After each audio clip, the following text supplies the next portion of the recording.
So, good morning, everyone, and we are going to call the Landfill Committee to order here at 9 a.m. And Herb, will you please say the Pledge of Allegiance? Pledge of allegiance to the flag of the United States of America and to the republic for which it stands, one nation, under God, indivisible, with liberty and justice for all. And when you are ready, Sandy, roll call.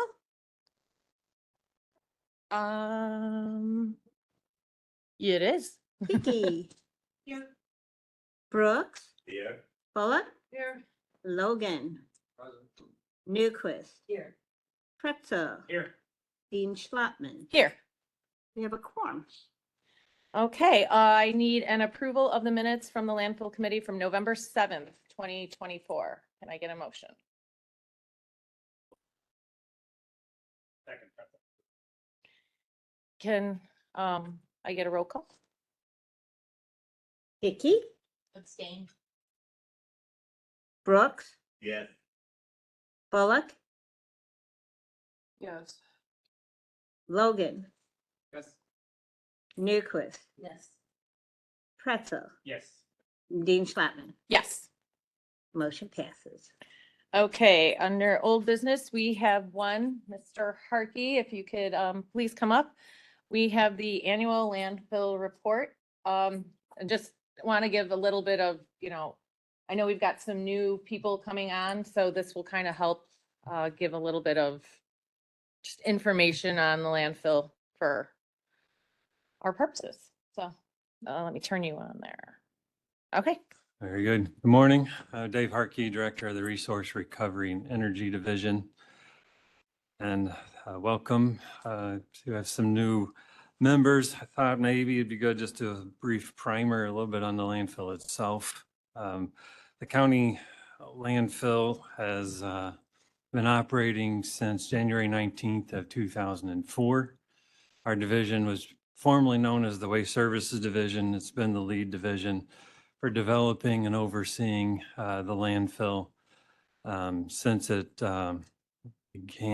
essentially became an idea within the county to be developed, constructed, and then operations. Currently, we're responsible for the oversight of the operator there. Our operator is Waste Management. They've operated it from the developed it, constructed it, and have operated it the entire time. They're responsible for all of the capital costs, operational costs, and the county then essentially collects a fee on the fees on the waste coming into the landfill. Some of the construction that they're responsible for, as you can see in the memo, there are things such as landfill cells, which is where when the soil is dug out, they have to build bottom liner systems, and they'll build up to somewhere around 4 to 7 acres each year. This last year, they installed another 3.6 acres of the bottom liner cell. The landfill is approximately 2/3 to 3/4 of the way developed along the bottom liner. So we're about 21 years in, and it's expected to be full or close in about 2033, 2034. 2034 is pretty much the number that the operator's been holding at. So we've got about 9 years of operation left. Actually, I have on my memo 77% of the landfill bottom liner has been constructed. The past year, they've also installed leachate gas extraction wells. So the landfill, the waste within the landfill, as it decomposes, produces landfill gas. So there's a gas collection system that kind of is composed of wells that are kind of like straws in the landfill, and then those have collector lines along the top that come to one central location. So we had about 18 gas wells, so 158 total gas wells on this site.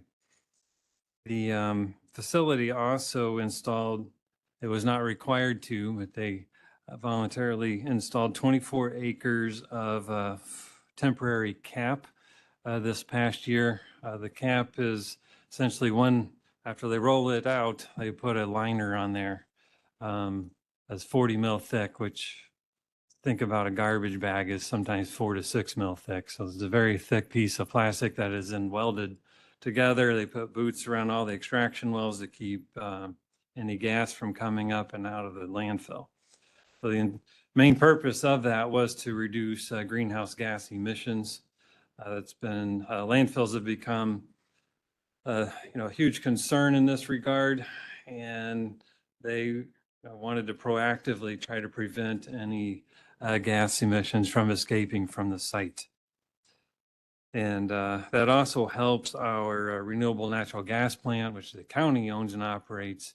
It helps to keep the gas from escaping and allows the county to better be able to collect that gas. The other main construction project at the landfill over this past year was a 40,000 gallon leachate storage tank and a loadout system that they installed. They did have a system in place before, but this year provides more accessibility and more capacity for storage of the leachate, which leachate essentially is just if rain falls on a landfill, percolates through the garbage, then we call it leachate. It's just a industry term. The far as Illinois EPA permit modifications that were approved these over the last year, there were 4 of them in particular. Anytime a construction project occurs on the site or a change occurs on the site, it generally needs to be approved by the state. This is required through their permit that they have through the Illinois EPA. Just going through these 4, one of them includes a modification to the groundwater system. This program, they've got full-time staff. There's always little tweaks and things that need to be done here within the monitoring program. The other modification, 108, each year they're required annually to provide an update to the state on their closure and post-closure costs. There's a certain amount of funds that the facility is required to set aside for closure or post-closure. Essentially, in years past, you'd have some smaller operators, they would just stop operating and up and leave.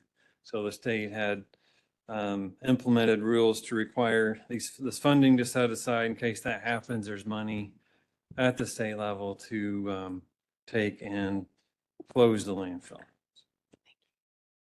The new phase construction, same as I mentioned before, added 3.66 acres. These cells, these bottom liners are engineered.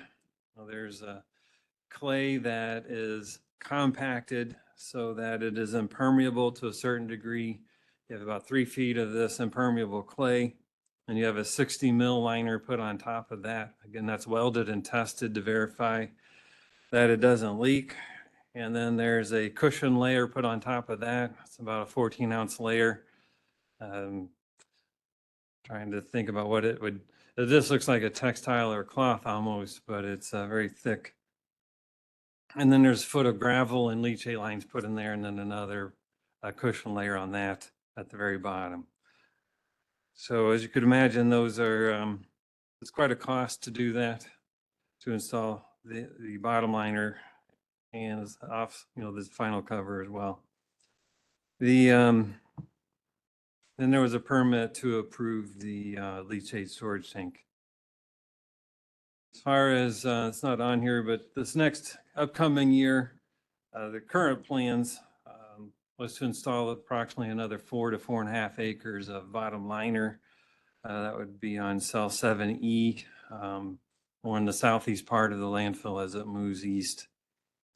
They will be adding an additional 13 to 15 gas collection wells, which is always a good thing for our RNG plant. They'll be installing a sedimentation or collection pond for stormwater on the southeast part of the site and adding about 12 acres of final cover. The final cover, again, once the landfill gets to permitted height, they're required to cap it in a certain amount of time. So that, again, they have about a foot of cushioned soil, and then they roll that. There's a 60 mil liner put on top of that that's welded, and then about another 2 feet of protective soil and a foot of vegetative cover soil. That's for the most part the construction activities. But besides operating costs, the construction capital expenditures is a huge cost to operating an active landfill. So move down onto the memo. I've got 8 years of a chart with 8 years of annual tonnage and fees collected. So if you look at the tonnage last year, tons of waste received was right around the 950,000 mark. It's a little bit higher, about 90,000 more than last year. The 2 years prior to that was closer to the 850, 860 mark. So it's gone up slightly, but overall in those 8 years, we're right around in that 750 to 950 range per year. Annual host fees. Last year, our host fee was about 3.5 million. You can see that stayed fairly steady over the last 8 years, around that 3 to 3.5 million mark. And then the taxing body fee, there's about 10 taxing bodies in that area. Since that's a county-owned property, county property doesn't pay to taxing bodies typically. So within our host agreement, we have a fee that we pay to those taxing bodies. And this past year, for 2024, that was about 0.76 cents per ton. That was then divided between the 10 taxing bodies. And that was about $711,000 divided up 10 ways to those taxing bodies last year. As far as the increases in these fees, the host fee has had a locked-in schedule for 3 years after the Fifth Amendment was approved. So I could take a slight segue, I suppose. The landfill has a long-term license agreement. We call it a host agreement, it's sort of like a contract that it operates under. This long-term agreement is very important to the county because it also holds the operators' feet to the fire for post-closure. Post-closure is a minimum of 30 years for this site. So you want to make sure that they're in for the long haul. So that, and also they also expend a lot of costs far out. So that bottom liner, they may pay for in the first 22 or 3 years, but then they still operate another until it's finally closed, which could be 30 or so years. Yeah. Picture. Okay, there you go. You will be. There you go. Oh, and you turned yourself. That's okay. Let's do it again. There you go. So sorry. I mean, I've been on this committee for a year now and I still get a little confused by this. So if you could just clarify. So waste management pays us, the county, the host fee, correct? Correct. And then how does the taxing body fees work again? Those are also paid per ton, just like our host fee. But as we receive them, we actually send them to the treasurer's office. And then they split that fee up between the 10 taxing bodies each month and pay those out to those taxing bodies. So who are the taxing bodies? Those Thank you. would be the County Forest Preserve for one, the Will County Building Commission. So all the various individual funds, basically, that, Would be located in that area. Let's say if you have a private parcel right next to it, whatever taxing entities that they would pay into, this facility would also be paying. Oh, into, really? As long as it's the same jurisdiction. so if I've got a house next to it and I pay taxes to the school board, et cetera, do they get a piece of this? The Wilmington School District does receive a portion of it. The Fire Protection District of Wilmington does. So does the Florence Township and the Florence Township Road Funds and the Florence Wilton Multi-Township Assessments Fund. There's a Joliet Community College gets a part of it, same with the Public Library District. And then the county itself gets a small Yeah. part of it. Thanks. I should have realized that. I don't think I ever did. But that money comes to us and then we send it out to the various taxing bodies, Correct. is what you're saying. Thank you. Sure. Yes, okay. Yes, you go ahead, Member Brooks. Dave, I've been on the board 15 years and I'm still confused about all of this. First of all, you gave us the number 77% 9 years ago to cap. What happens after that and when do we become proactive? Because I know in the past we had long before 9 years, you start the planning. That's the first question. Sure. So the begin the planning is happening now and has Okay. been over the last year. Okay, There is a long period of time that it takes before, once a landfill is closed, Yeah. 2034, we want to, could take the entirety of the next 9 years to okay, secure additional landfill capacity Okay. if the board so chooses to do that within the county. okay, If we don't have capacity, then it's going to end up going to other counties. okay. Well, I'll be 79 years old. I'll be still here. But my second question, when I left, Dave, 2 years ago, I thought the Will County Building Commission was abolished.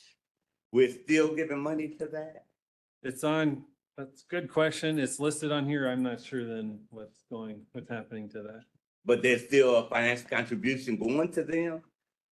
I'd honestly have to ask the treasurer's office. I'm not sure. Who was here 2 years ago? I don't. I was gonna Okay, say, okay, Michael. here you go. Hold on. Mr. Mahoney, go ahead. Thank you so much, Chair. Just to answer that question, the Public Building Commission still exists. It was founded and call it 66 to build what was then the new courthouse. It is at a zero levy on the tax line. I believe the last building it was in charge of was the River Valley Justice Center. And so it's zeroed out. So it still exists. It still can be located on a tax bill, but for the purpose of this and anything else in the county, it does not receive any tax dollars. So it still exists. They had an office at the secretary one time. Is that downtown? Is that still? Sorry, Chair, I turned my mic off. Oh, it's all right. There you go. We do still get periodic mail for them. I think we have like a $200 in a checking account somewhere that's in the custody of the treasurer's office. Thank you. Thank you. I'm through that. I'm through, man. Okay, thank you. Oh, Member Bullock. Go ahead. Hi. Thank you. Okay, completely new to this. First of all, I see you have a little book there. Do you have any more of those little books? Do have some more. This is the county's original host fee. Yes. Just agreement with the landfill. If- Excuse me, Mr. Harkey, I was just telling Vice Chair, I was going to ask for everyone to get a copy of the host agreement, so all the new members and old members can read through that. It's riveting. Okay. It is also online. I could Yeah. send links to it to our chief of staff and he can Yes. forward it out. I'm old school. If they're just sitting around and nobody's using them, Okay. don't make new ones, but you know. Okay, so on the behold the turtle sticks his neck out. That's how you make progress, right? So I'm gonna stick my neck out and go, does a landfill like shrink if it's decomposing and the methane gas is coming out? Like, what is that height that we can't go to, and does it go down? Like, The landfill does decompose over time and it will shrink some. So that's why on the very top or cap of a landfill, they will sometimes put an intermediate or a temporary cap and before they put a final cap on, because sometimes they could gain 4 to 6 feet okay, of additional aerial height. how long does that before- take?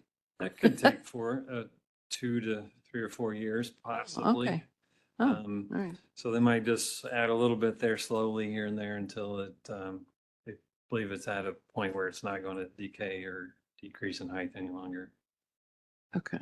And how high can you go? What's the, It all depends on the siding and which essentially the county for this landfill is the siding authority. In other words, we had jurisdiction to approve siding or the actual location of the landfill here. And then that approval goes to the state, and then they issue the development permits and permitting. This site has a certain level that it's approved or permitted for. I was trying to remember that earlier. For some reason, that numbers escaped me exactly, but I can give that to you too. do you have a ballpark? Are we talking? It's probably like 70 or so feet Oh. above sea level. Mhm. Okay, thank you. Leader Richmond. Good morning, everybody. So, Dave, I just, you did bring up about the RNG plant and that was something that was, when Greg, I believe it's Greg, right? Yes, sir. Gave a report to us on a quarterly basis or something like that. And since you mentioned it, seems as there are some new folks here and the landfill is kind of tied in very closely with the RNG plant because that's where we get the gas from that we're selling off. Just for your information, there is it was from this year, January 28th, for the Finance Committee, the report on the production and the financials of the landfill RNG plant, which you and Greg thought we would possibly get to break even by December of 24. Yes, And actually, it was like $2.1 million in the hole. correct. So $2.5 million last year, $2.1 million this year, we're $4.6 million in the hole. What was the pro forma that this was based on as far as when the break-even point or actual net positive revenue stream would start to arrive? The original pro forma provided to us was in the first year, we were supposed to have net revenue. Positive net revenue? Yes, Okay. above the operating expenses and the debt. Yeah. And so, and that hasn't been realized, unfortunately. We have had a lot of challenges that we've continued to work through. And obviously the pro formas weren't accurate, or the challenges that we've come across were a lot more than we've expected to or that were ever planned for. So we have been diligently and working very hard to get through those challenges. For those here, the RNG plant is connected and takes all of the landfill gas and processes it. We clean it up. It's about 54% methane when we receive it, and we ship it out into a pipeline at about 92%. This plant is extremely complicated and has had, it's a somewhat new type of operation. This was the second one to be built and operated in Illinois.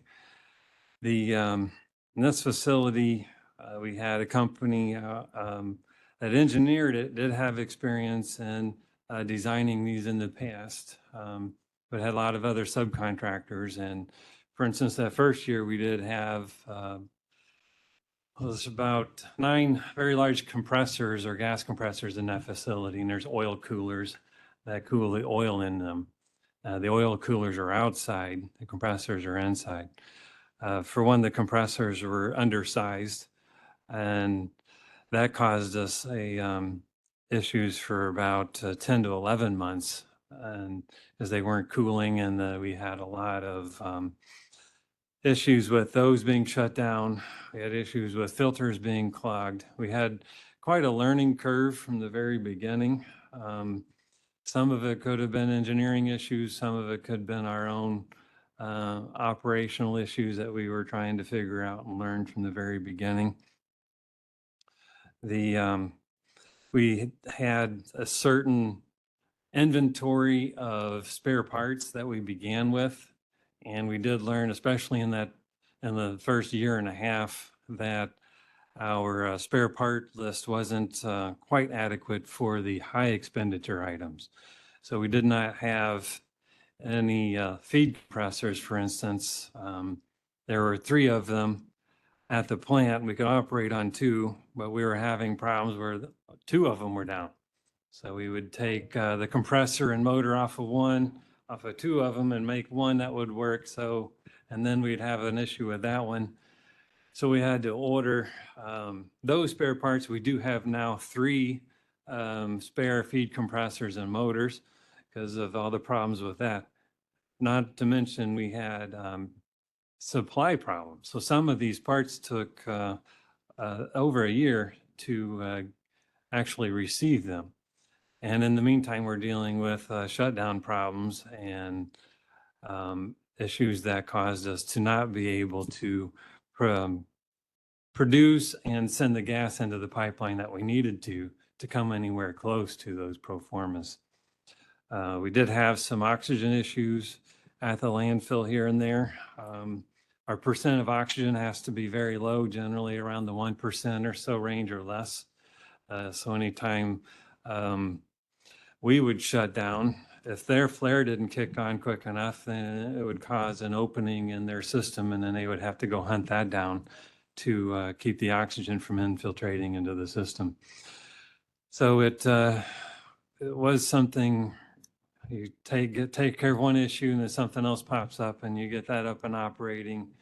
And then we'd end up with various other things that became very frustrating actually being in the weeds on it. And, knowing we have to answer to the board and dealing with these issues, it has been a difficult, but something I believe we're on a good and positive trajectory, especially with the spare parts we do have in hand now.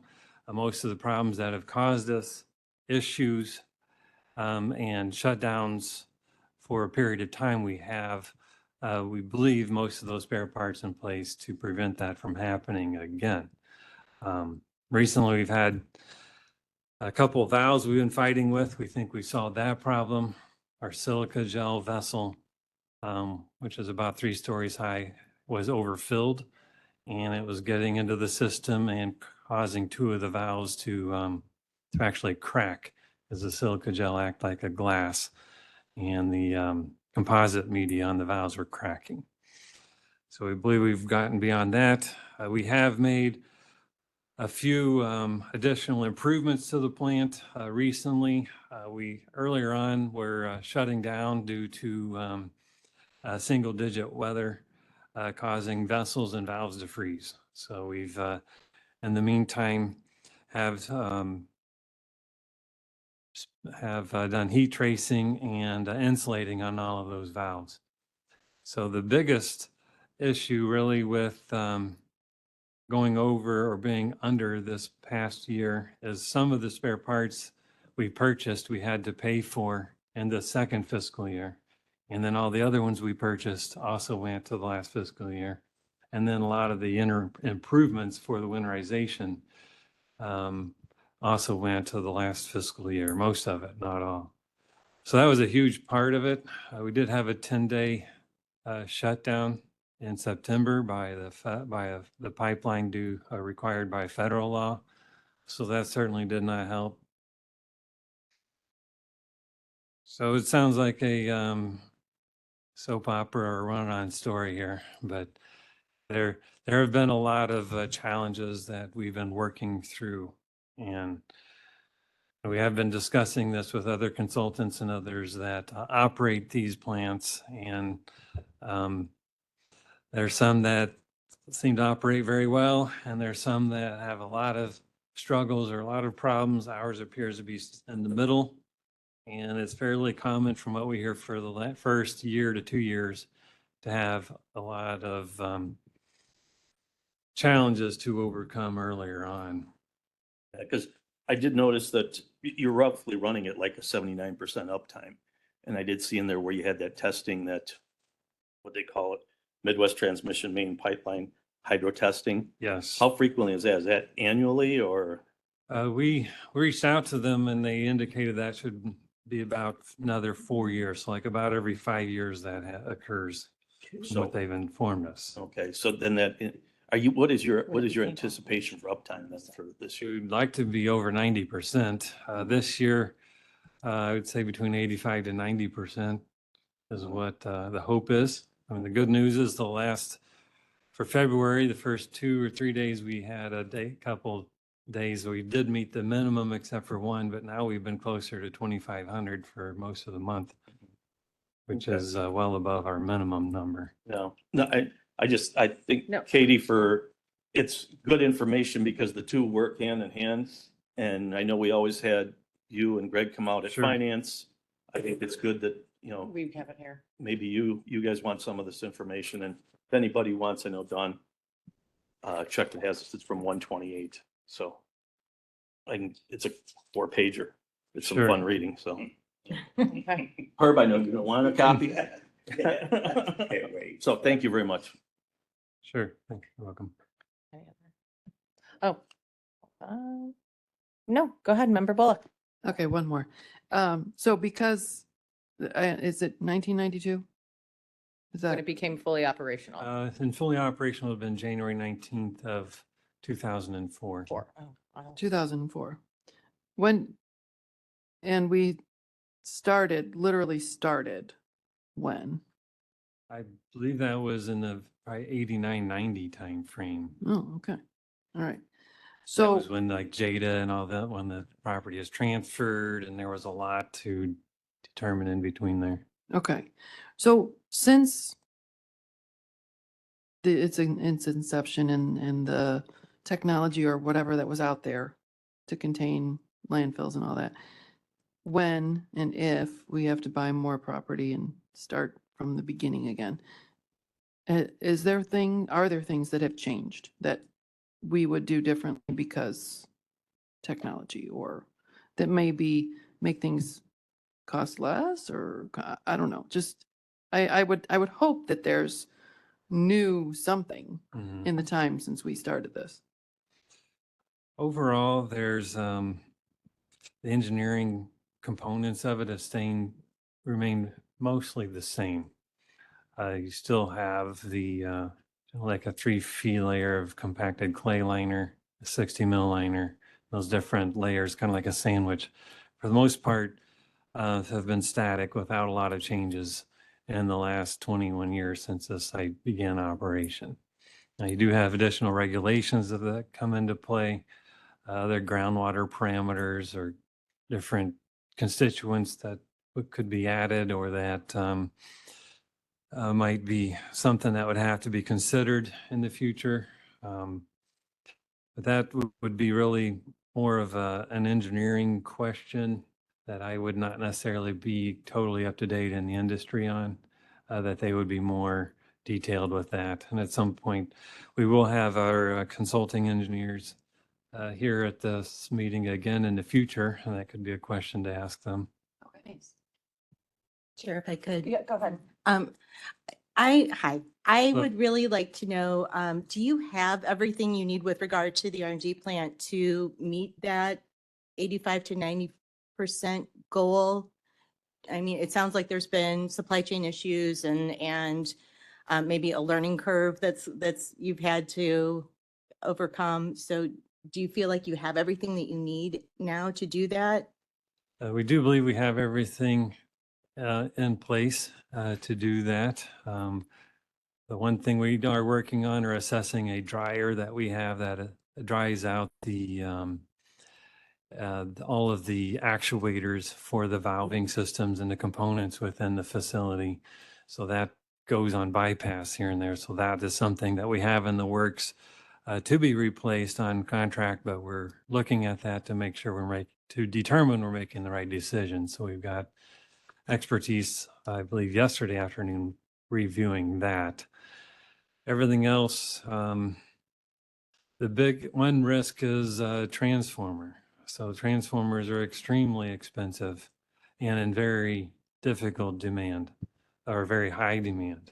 So that would be one thing that we have contacts with rental companies in case our transformer gets hit by lightning, for instance. We could have a temporary transformer come out there and an electrician to hook it up. So that there's always some risks here and there. That's some you can plan for and some not. But that is something we constantly, on the loss prevention side of things, try to keep monitoring that. We have engineer or our insurance company does have a review that we do with them that looks at all of these different risks, and we go over those with them.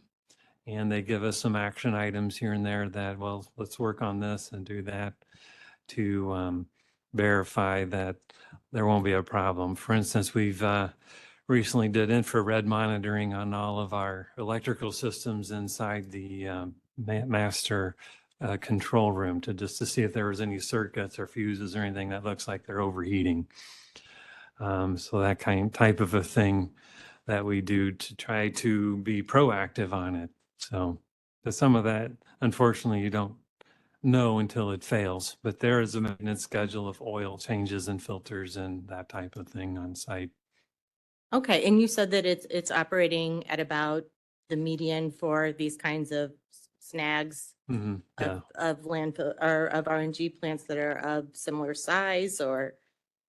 From what others in the industry that we've talked to, yes, they've some say we're golden. You guys are doing really good, but when we're looking at the financial numbers, that's hard to stomach that because as far as we're not making money, that's not good for any of us. So Thank you very much. sure. Are there any other? Okay. Gave Dawn 2 questions. I go. Two. Only fair. Yes, go ahead. David, again, a couple of years ago, when the RNG plant was built, we did a visit, the land use department. And Kelly, some of the things you're asking about, we actually saw that. Now, have you all done that within the last 2 years? Anybody did a visit out there? I have.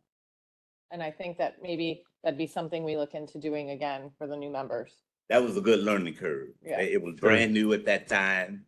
We and did. Learned a lot of things that Dave is describing to you, Kelly. We saw that firsthand. We saw the pipes and all the goofy looking stuff. Right. That's why I was there. Thanks for asking, Kelly. Yeah. We did have invite the board members out for a landfill tour and an RNG tour last year. I think that was in the summer in July or so, but we could always do that again. So it's something that we could do as a group or 1 or 2 at a time. Any of that would always be possible.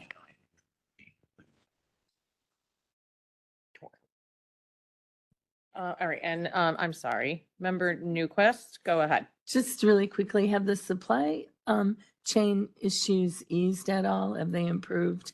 They seem to have gotten or have improved, but some of the larger components still have a little bit of or a longer delay as far as receiving those. Exactly how much it's improved, I'm not sure. I would need to talk to Greg, would probably know that a little better than myself. And I'm just going to chime in here. Now, I know because obviously when we're operating at a deficit, that's always concerning. So do we have a time frame within what you have all discussed, what you think of when it will become a positive instead of a deficit? I think that's probably a question everyone is curious about. Sure. Very good question. It's a difficult number to come up to.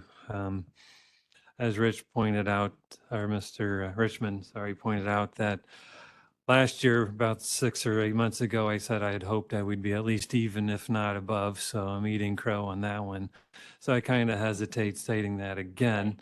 Obviously, we'd love to be 5 million or so above at the fiscal year end this next year. That's always our goal. That's always we're striving for.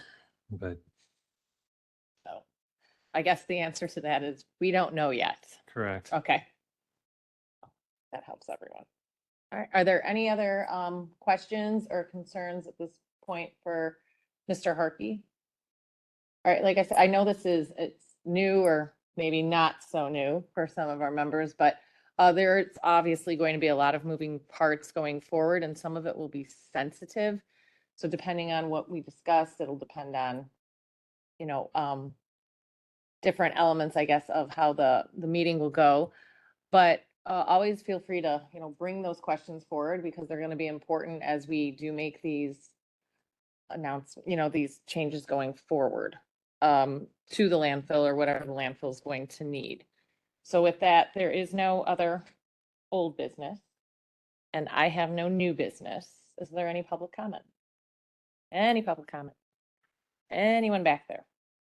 All right, I kind of said what I needed to say, but I also want to, if there are any questions or other questions that you have, feel free to email me and our chief of staff so we can kind of go through the motions to get those answered the best possible. Obviously, Mr. Harkey is a plethora of information on this issue, but I also wanted to announce our new operations manager, Jackie Rogers. We welcome you and it'll be, you'll get thrown into the fire real quick, I'm sure. So if you want to just stand up so we can all there you go. So we'll be as kind as we can, as far as throne work at you right away. But, and that is all I have. There is no need for executive session. So can I get a motion to adjourn? Second. Okay, our next meeting will be March 11th, 2025, right here in this room at 9 a.m. I hope to see you all there.